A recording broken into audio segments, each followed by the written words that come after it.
globalisasi merupakan situasi yang tidak mengenal batas, sehingga prosesnya harus terus diarungi oleh masyarakat global. Dunia yang terus berevolusi menjadikan adanya proses globalisasi yang berlangsung ini mempengaruhi segala aspek kehidupan, terutama pada faktor penyumbang utama dalam globalisasi, yaitu pendidikan dan teknologi. Di Indonesia, globalisasi menjadi sebuah fenomena yang telah mempengaruhi alur keberlangsungan aktivitas sistem pendidikannya. Tetapi, selama beberapa tahun kebelakang, dengan situasi yang terus mengalami perubahan, membuat penilaian sistem pendidikan di negara dilanda dengan kualitas pendidikan yang tidak baik. Hal ini dapat dilihat dari cuplikan yang ada di layar, mana keberlangsungan pendidikan di Indonesia dijalankan dengan sistem online learning karena adanya pandemi COVID-19 yang melanda. Tapi dari adanya sistem ini justru membuat pendidikan karakter pelajar menjadi buruk karena beberapa dari mereka justru tidak mengoptimalkan waktu yang ada dalam menjalani proses pembelajarannya. Tentu hal ini menjadi concern penting bagi kita semua untuk membenahi permasalahan ini, sehingga dari pemerintah sendiri harus membuat beberapa pembaharuan dari sistem pembelajaran agar pelajar dapat memanfaatkan suatu keadaan yang tiba-tiba menjadi suatu hal yang tetap bisa dijalani. Pembaharuan yang dilakukan pemerintah sebagai upaya dalam membenahi ketimpangan pendidikan ini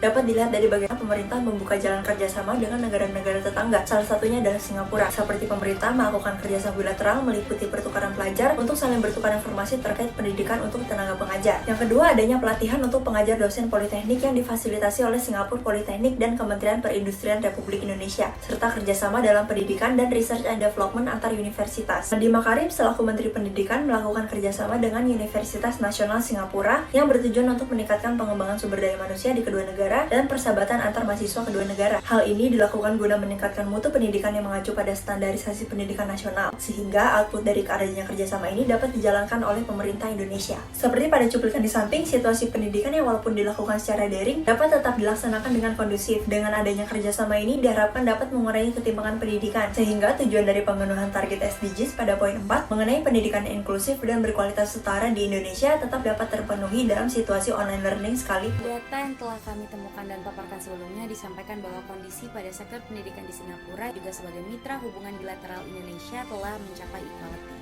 Maka dari itu, penelitian ini bertujuan agar bagaimana sistematika dasar dalam dunia pendidikan di Indonesia dapat belajar dari Singapura melalui kegiatan studi banding yang akan dilakukan oleh kami sebagai tim peneliti. Kemudian, output dari studi banding ini ditinjau dan diperpanjangtangankan kepada Badan Pemerintahan Indonesia sebagai bahan pembelajaran guna mencapai pendidikan yang equal di Indonesia pada masa yang akan datang.